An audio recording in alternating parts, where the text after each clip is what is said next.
2016年的春天，一张录取通知书改变了我的人生轨迹。我要去墨尔本留学了。作为一个已经大学毕业5年的人，英语这个很多年几乎不使用的语言，忽然将在我的生活中扮演举足轻重的地位。Hello， 大家好，我是小天，今天和大家分享我的英语口语学习最重要的2个诀窍。这2大诀窍帮助我在海外从一开始的雅思口语6分，到现在顺利研究生毕业，并且在当地公司找到了一份工作。这里面的经历，也许你有过类似的故事，也许是你将会体验到的一部分，也或许这对你就只是一个简单的故事。但我希望今天的分享会给你英语学习或者别的技能的道路上有一些启发。初到墨尔本的时候，我不认识街上的路牌，我也看不懂餐馆里的菜单，更听不懂大家讲话。当有人和我说话的时候，我只能在一个句子里面勉强抓住那么1-2个词，这就导致我几乎无法回答对方，听不懂怎么回答嘛，对不对？所以为此我苦恼了很久。一开始我也以为这和很多教英语的人说的一样，只是单纯的我的听力技巧有点问题。比如我听不懂连读，或者说不熟悉当地的口音，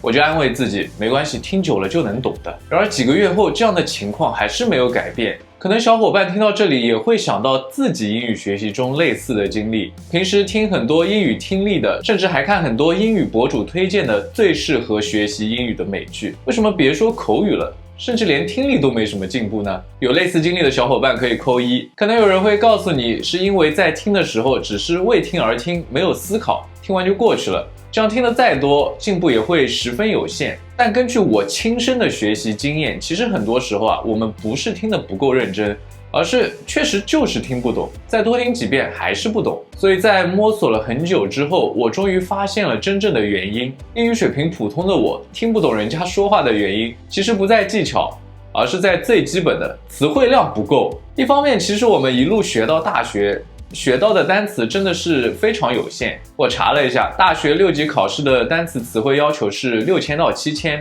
这可能是我们大部分人的词汇量巅峰了。因为毕业之后应该还会相应的出现一点下降，而 native speaker 的词汇量一般都在15000到3万之间，大学学历以上的人群更可以达到4万，这个差距真的非常非常的大。另一方面，我们学到的单词也不见得就是 native speaker 们日常经常使用的单词，这就导致了我们可以用的词汇量实际上又进一步缩水了。那上面2个因素一相加，让我的词汇量真的是捉襟见肘。所以在搞清楚了这个状况之后，我就采用了我认为最有效也是最快提高听力的方法，也是我今天想分享的第1个输入的方法：背单词。对，你没有听错，就是被无数人群嘲的背单词。想通了这一点之后呢，我就开始每天狂背单词，而且我背单词的方法和大部分人有点不一样。首先我保证每天都必须要背，忙的时候呢就少背一些，一天10个或者20个，而一旦得空了就多背，一天上百个甚至是好几百个。我记得我的最高记录是一天背了上千个单词。有人可能会质疑，你这一天背1000个单词，那不就是白背吗？能记住啥？这个问得很好，因为确实是记不住啥。但是好在现在的背单词软件都非常智能，它有自动的记忆曲线，你不熟悉的单词它就会在后面的日子里不断的出现，来增加你的熟练度。而且我背单词的目的并不是马上就要能够完全记住它的所有意思和用法，我不求甚解，就是为了能够对这个单词有个印象，这样我在以后和别人聊天或者听别人聊天的时候，如果有人用到了这个单词，我心中就能够这个单词我好像见到过，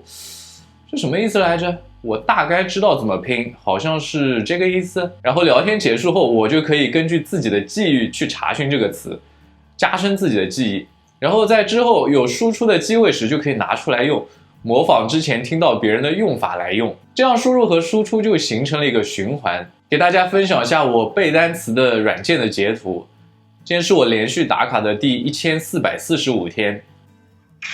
我一共背了15490个单词。我在开始背单词之后，英语进步飞快，不仅口语好了，而且听力和阅读也有了非常明显的进步。所以如果你在英语学习中出现了瓶颈，强烈推荐背单词，也许这就是你可以突破瓶颈的一个方法。当然，光靠背单词肯定是不够的，你还需要知道如何使用这些单词。这里我当然不是指语法或者是单词的发音，而是最难的怎么地道的运用这些词进行表达。大家可以回忆一下自己是怎么学中文的，从最开始的牙牙学语，父母会一遍一遍的教你中文单词，这是杯子，这是碗，这是衣服等等。然后慢慢长大点，就会渐渐带你接触这个社会，教你见到亲戚长辈时，或者见到叔叔阿姨们时，该如何分别问好，离开的时候应该如何说再见。这个过程在我的理解中，其实就是接触一个当地文化的过程。否则，即使掌握了所有的中文单词，甚至说你能够熟练背诵各种唐诗宋词，你可能依然不知道见到别人的第一句话该说什么。我觉得学习英语也是这样，这就是为什么最完美的教你英语的人会被称作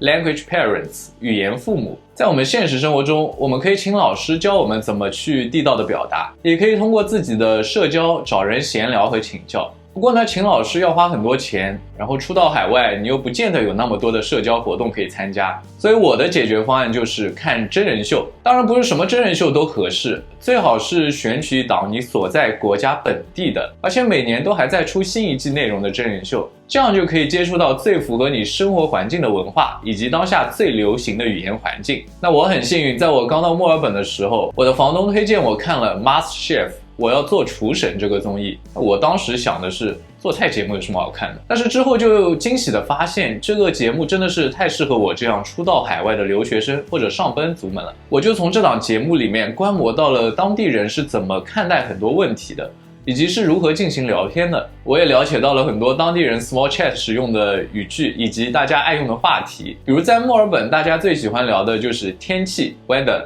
澳式足球 footy， 还有咖啡，或者是周末以及假期的安排等等。而且这里我还想强调一个真人秀里能够学习到的地道表达的点，就是可以用当地人认为的比较礼貌的方式说话。那为什么我要强调是当地人认为呢？大家在生活中和人打交道的时候，可能也能体会到，有时候和陌生人打交道，会觉得对方好像没有礼貌。但是深入了解之后，其实发现只是双方的文化背景不同，带来了不同的说话习惯。且不说国家和国家之间的巨大的文化差异了，就拿我和 Emma 举例，我们是来自不同的地方。我才认识她的时候，总觉得她怎么说话老像和人吵架一样，嗓门特别大，然后口气也不太友好。当然后来知道她是个非常 nice 的人，但是我们在生活中和人打交道的时候，可能第一印象不好的话，就再也没有深入接触的机会了。所以了解当地人大部分时候常用的语气和措辞方式，就能够减少产生误会的可能性。最后的最后，这档节目也给我带来了额外的好处，就是我学到了很多当地美食文化和表达。我很喜欢美食，所以这个真人秀让我得以了解到了当地人是怎么表达对食物的理解，也让我能在生活中和当地人以他们常用的方式分享我对食物的喜爱。